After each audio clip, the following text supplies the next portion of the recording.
y Jorge Célico definía su futuro profesional. Con todo derecho. Eso no está en discusión. Él tiene, me refiero al señor Célico, él tiene el derecho de elegir lo que mejor le convenga para su futuro y lo que él crea que es lo mejor. Pero en ese intermedio, mientras la federación no sabía qué hacer, mientras un día venía Klinsmann y ya luego no venía, luego había aparecido la opción de Quique Setién, según lo que informa la prensa española, en fin, esa selección ahí en ese momento se preparó. Esa selección vio como días antes del inicio del torneo se fue el asistente del técnico.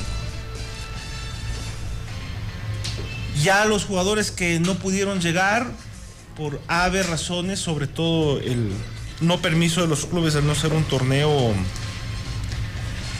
oficial FIFA, fue un ingrediente más.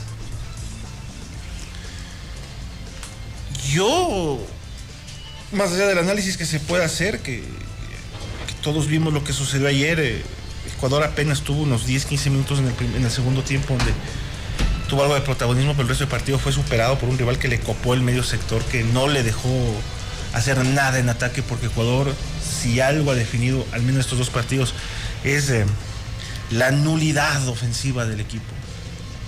Y si Ecuador ayer tuvo algo de protagonismo al inicio del segundo tiempo, fue por ímpetu, por ganas, por la energía que aportó Sergio Quinteros.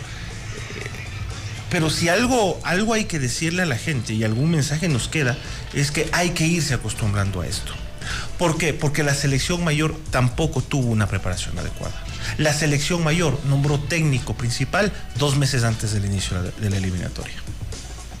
La eliminatoria empieza en marzo y Ecuador tuvo técnico recién en el mes de enero. Y el técnico vino a la presentación protocolar y de ahí no sabemos más.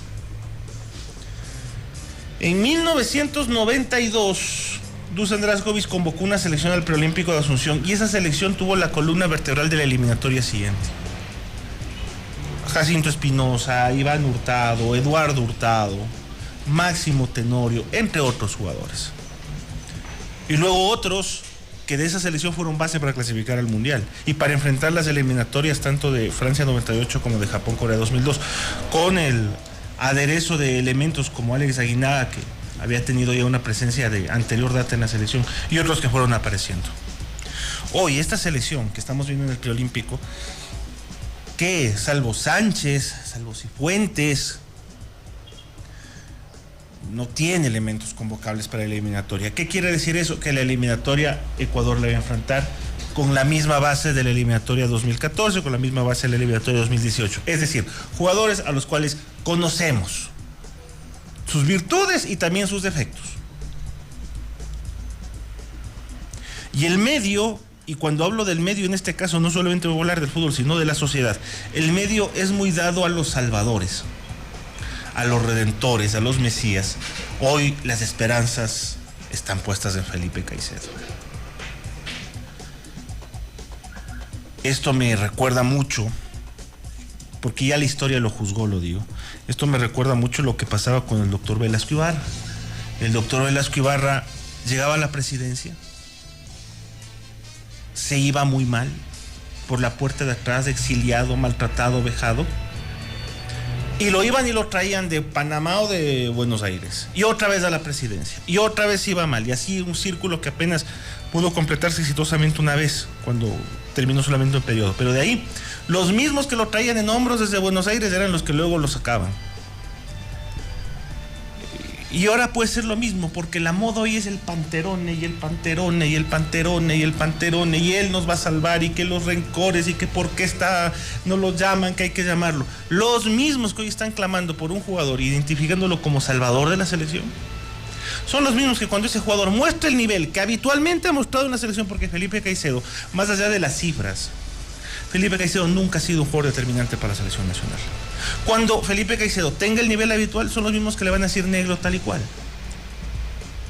Son los mismos. Que esta sub-23 sirva para darnos cuenta que el proyecto que inició la Federación Ecuatoriana de Fútbol es un proyecto largo, y que va a tener momentos, en su mayoría y sobre todo al inicio, como los que está teniendo hasta ahora. Porque si la sub-23 no se preparó, o se preparó en el tiempo que quedaba entre que Célico y la Federación definían su futuro particular en ambos casos, la selección mayor tampoco es que ha tenido un nivel y la consecución de un proceso.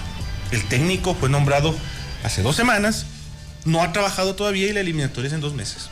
Entonces hay que irse preparando para todo aquello, hay que irse preparando para ver a jugadores que ya lo dieron todo en la selección, de los cuales ya no podemos esperar mucho más de lo que hemos visto, y a la identificación de un redentor, de un salvador, que cuando este salvador no pueda responder las expectativas, va a terminar siendo vejado por los mismos que hoy lo están cargando en hombros. Es la historia que ya hemos visto. Por lo demás, ayer lo de Ecuador fue paupérrimo en el campo de juego. No logró mejorar la imagen mostrada ante Chile. Por el contrario, yo creo que en ciertos momentos incluso fue hasta peor de lo que se pudo